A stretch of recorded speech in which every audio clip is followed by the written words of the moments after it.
sebagai seorang perempuan itu, kita harus bisa punya peran lain Nah, di luar lingkungan keluarga, dan itu nah. bisa bermanfaat sebanyak-banyaknya buat orang lain.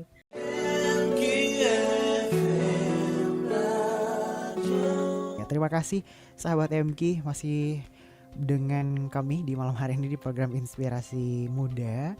Anda boleh bergabung ataupun menyaksikan kami melalui kanal YouTube ya, MKFM Yogyakarta, ataupun Instagram di @MKFM Jogja, sahabat MK. Masih bersama Bunda Desi M. Destiani yang sebelumnya sudah memberikan kita suatu inspirasi. Kenapa? Karena hadirnya ataupun adanya acara penghargaan untuk pendidik di PAUD gitu ya, sahabat MK, karena memang susah dan sulitnya mengajar anak-anak usia dini, dan saya juga merasakan hal itu. Bukan kan mendidik, cuman disuruh jagain aja deh gitu ya, jagain ponakan aja gitu ya. Masya Allah, rada susah dan rada ribet gitu ya.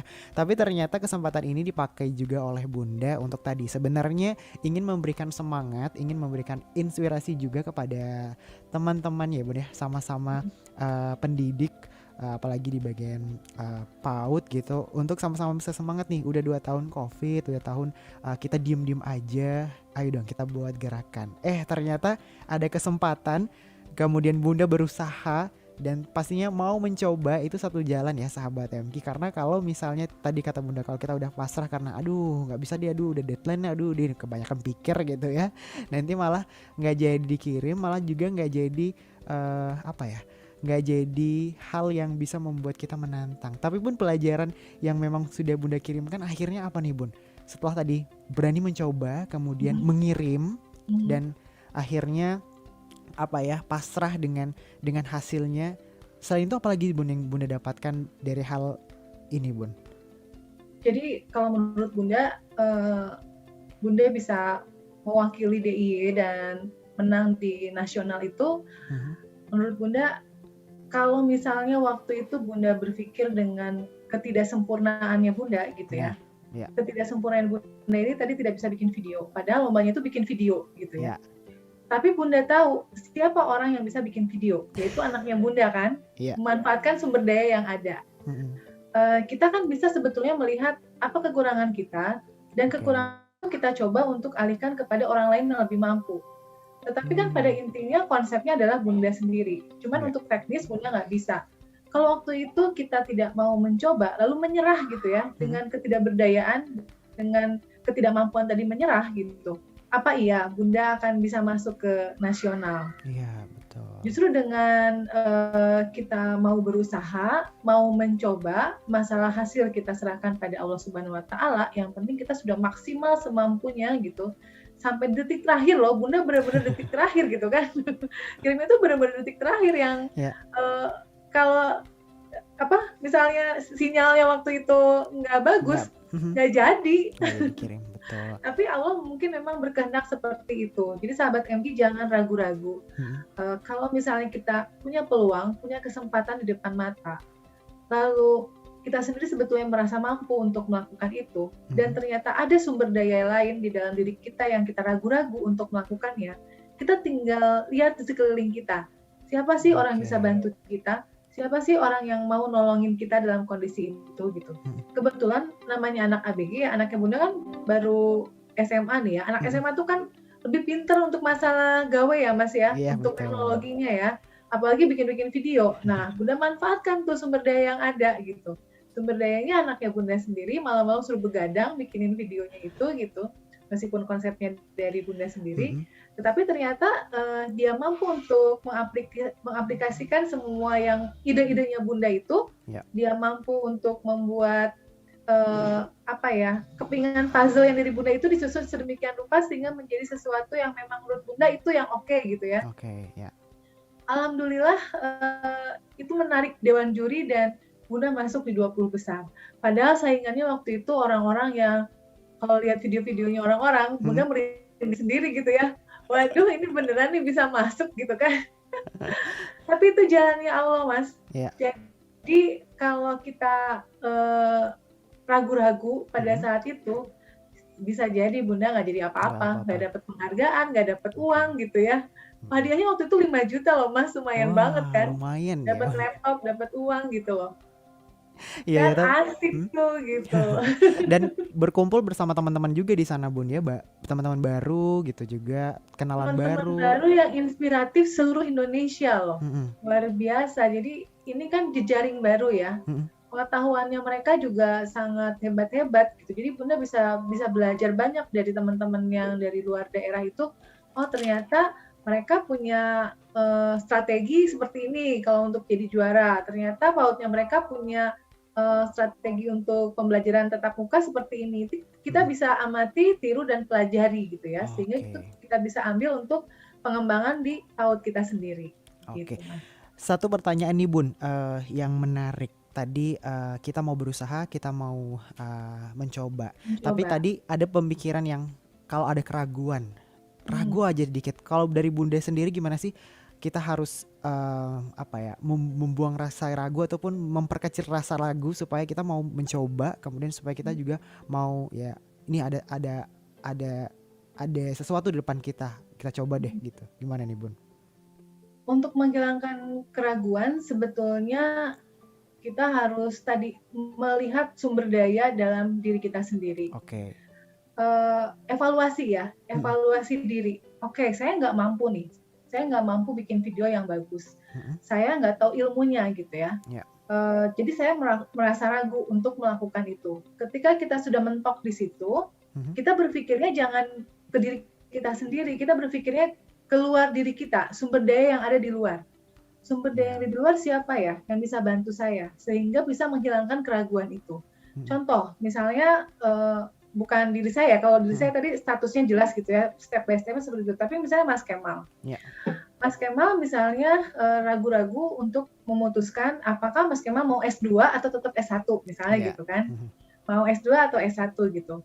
Ragu-ragu karena apa? Karena sumber dayanya yang misalnya masalah biaya, masalah tempat tinggal gitu, kosnya lagi nanti diperpanjang kan biaya lagi, belum biaya kuliahnya yang sangat besar. Oke, kalau gitu, tapi dalam hati punya tekad nih, saya harus S2 setelah S1.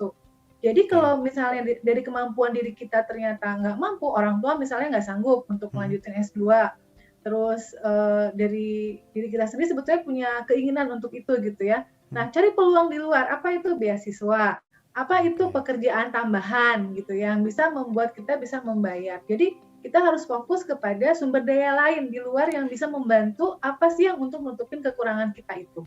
Jadi kalau Bunda, kita tuh harus pinter-pinter Mas, melihat teman dekat, keluarga, orang-orang yang memang bisa mendukung kita, memfasilitasi kita. Kenapa? Makanya kita butuh jejaring. Jejaring itu penting, apalagi di masa sekarang ya, zaman digital, zaman teknologi seperti ini, nggak ada namanya lawan. Yang ada itu kawan dan kita harusnya berkolaborasi, ya, bukan kita itu saling bersaing.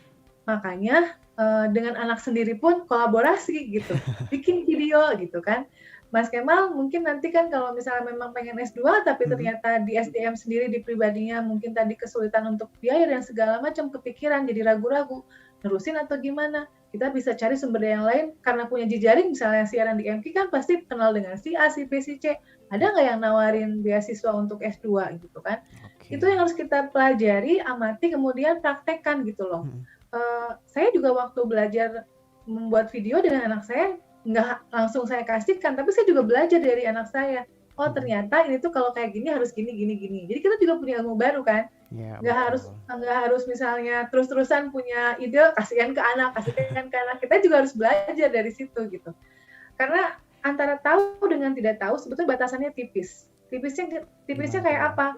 Kalau kita mau belajar aja. Dari yang tidak tahu kan langsung jadi tahu karena udah belajar. Jadi kuncinya hanya belajar tadi Mas, belajar lagi dan melihat ke depan apa yang harus kita lakukan dan apa yang bisa kita lakukan. Itu akan menghapus segala keraguan dalam diri kita. Itu sih kalau Bunda Desi selama ini tiap kali ragu tanya ke diri sendiri, oke, SDM-nya aku tuh seperti ini, saya nggak mampu. Tapi siapa di jejaring saya, orang-orang terdekat saya yang kira-kira mampu membantu saya akan memanfaatkan itu gitu loh. Mau minta tolong kek, mau dibayar kek, mau apa gitu. Tapi kita harus memanfaatkan orang-orang seperti itu untuk mendukung kita, memfasilitasi kita sehingga tujuan kita itu bisa tercapai. gitu Mas. Oke. Fokus tadi ya, fokus terhadap apa yang bukan menjadi Tujuan. pembatas kita, tapi Iya, sebenarnya di luar kita tuh pasti masih banyak jalan lagi gitu ya Bun ya. betul, betul banget. Banyak jalan yang kadang eh, tadi kita sudah tertutup oleh rasa putus asa. Mhm. Kalau kemarin misalnya Bunda Desi putus asa gitu ya, aduh ternyata lombanya bikin video nih. Aku kan Oke. nggak mampu bikin video, ada nggak usah ikutan deh, nggak usah ikutan, ngapain sih, udah biarin orang lain aja yang jago bikin video. Misalnya, udah Mhm. mundur duluan. Kita nggak ngirim apa-apa. Ya nggak bisa namanya ada di dalam 20 besar nasional gitu kalau gitu caranya. Tapi kan Allah menuntun gitu loh. Betul. Kamu tuh bisa, kamu tuh mampu. Mungkin Allah kan ngasih tahu jalannya. Ayo Mhm. dong bikin gitu kan. Ngebisikin Bunda Desi seperti itu dan Bunda ngerasa harus melakukannya minimal Oke. untuk membuktikan ke diri sendiri saya bisa kok ternyata gitu dan Mhm. alhamdulillah itu diapresiasi sehingga kan kepercayaan dirinya kalau kayak gitu nambah lagi nih kok bisa Betul. ya orang nggak pinter bikin video malah menang Malah 20 besar besar. nasional gitu kan itu kan Waduh. kepercayaannya jadi nambah terus Iya, iya. kebanggaan lainnya apa Hmm. anaknya Bunda juga ikut bangga karena itu Iya dong. videonya yang bikin kan anaknya Bunda Betul, betul, betul. itu, jadi ke anak sendiri juga jadikan contoh kan. Contoh Mhm. ini pastinya sangat bernilai, sangat berharga buat anaknya Bunda bahwa mamahku tuh ya udah umur segitu masih masih mau ikut lomba Ikut dan lomba. ternyata dia menang. Itu kan Mhm. gambaran seperti itu yang memberikan teladan sebetulnya buat anak sendiri. Oke. Nggak boleh nyerah gitu dengan ketidakberdayaan, tapi kita harus terus maju lakukan semaksimal mungkin dengan sumber daya kita yang ada gitu Mas Kemal. Oke. Bun, ini ada pertanyaan dari sahabat kita yang bergabung dari Bandung. Mhm. Katanya, apa yang terjadi jika keterlambatan itu sebagai sebuah hal yang wajar? Apakah budaya berjuang itu boleh ada unsur keterlambatan dalam melakukan dan juga menyotorkan hasil juang atau tidak, Bun? Maksudnya keterlambatan apa nih? Keterlambatan mungkin dalam tadi kalau Bunda kan keterlambatan karena waktunya detik-detik terakhir nih Mhm, gitu mhm, dan akhirnya bisa untuk mengirimkan. Tapi kalau dari sahabat Mahadi nih mhm. tadi kalau misal dari sahabat Nabila menyampaikan bahwa apa yang terjadi jika keterlambatan itu sebagai sebuah hal yang wajar. Bunda belum paham pertanyaannya ya? Pertanyaannya tentang apa nih maknanya? Karena harus diklarifikasi dulu nih keterlambatan dalam hal apa? Apakah konteksnya yang Bunda tadi, Kesuksesan misalnya mungkin Bun. keterlambatan atau kesuksesan? Iya. Apakah mungkin kita mau sukses tapi kita Heeh. ada keterlambatan dan keterlambatan ini bisa menjadi salah satu patokan kita untuk menuju sukses. Mungkin gitu kali Bun ya. Oke. Eh, Kalau Bunda memaknainya mungkin keterlambatan dalam arti mencapainya gitu ya. Iya, betul. Sebetulnya kalau menurut Bunda nggak apa-apa terlambat, tapi tujuan kita tercapai. Karena Oke, proses setiap orang tuh berbeda-beda ya, Mas betul. Mahadi ya. Hmm. Setiap orang itu proses menuju kesuksesannya berbeda-beda. Kita nggak bisa pakai standarnya orang lain. Mhm. Kita harus pakai standarnya diri kita sendiri. Kita bisa lebih baik dari sebelumnya, itulah namanya proses dan kemajuan. Bukan membandingkan diri kita dengan orang lain. Kalau membandingkan diri kita dengan orang lain bisa-bisa frustasi. Tapi Ya. minimal kalau misalnya kita membandingkan diri kita tahun Mhm. ini dengan Ya. tahun yang akan datang, itu berubah apa enggak? Nah, Oke. itu baru sebetulnya terlihat kesuksesannya atau keterlambatannya gitu ya. Kalau sukses berarti lebih baik, tapi kalau Mhm. terlambat berarti artinya nggak ada kemajuan. Tahun ini Oke. sama tahun depan, atau kita Sama sekarang aja. baru ganti tahun nih ya, Heeh. 2022 sama 2021. Kita bisa bandingkan kan, ini Mhm. mulai di awal tahun ini seperti apa sih sebetulnya rencana-rencana yang sudah kita wujudkan dan yang belum terwujudkan. Sahabat Mahadi bisa menilai dari situ. Kalau Bunda Desi ya, Mhm. sebagai tips aja, Bunda itu tiap hari punya catatan. Oke. Catatannya itu dalam sebuah buku agenda yang Mhm. Bunda bawa kemana-mana setiap hari. Di situ selalu Bunda tulis list yang harus dikerjakan atau to-do list ya. To-do list yang harus dikerjakan setiap hari dan itu Bunda tulis sebelum tidur. Ya. Sebelum tidur atau pagi hari. Kalau malamnya udah capek banget gitu ya, pagi hari bangun tidur Bunda tulis tuh. Apa yang harus Bunda kerjakan pada hari itu Mhm. dan ditulis yang nomor 1 yang betul-betul harus dikerjakan. Prioritasnya nomor 1. Jadi nggak usah banyak-banyak, maksimal 5 to-do list gitu, 5 to-do list, dan to-do list itu harus semua selesai. Kalau dari 5 itu nggak selesai, masukkan lagi di besoknya, Nah, itu akan terekap. Kalau kita baca lagi gitu ya, kalau Bunda suka iseng nih, itu kan dikumpulin tuh Mas, dari setiap tahun gitu ya, tahun ini dikumpulin. Itu kelihatan perbedaannya gitu. Tahun ini dulu ngapain tanggal yang sama, tahun ini ngapain tanggal yang sama gitu. Kalau kita mau evaluasi bisa seperti itu.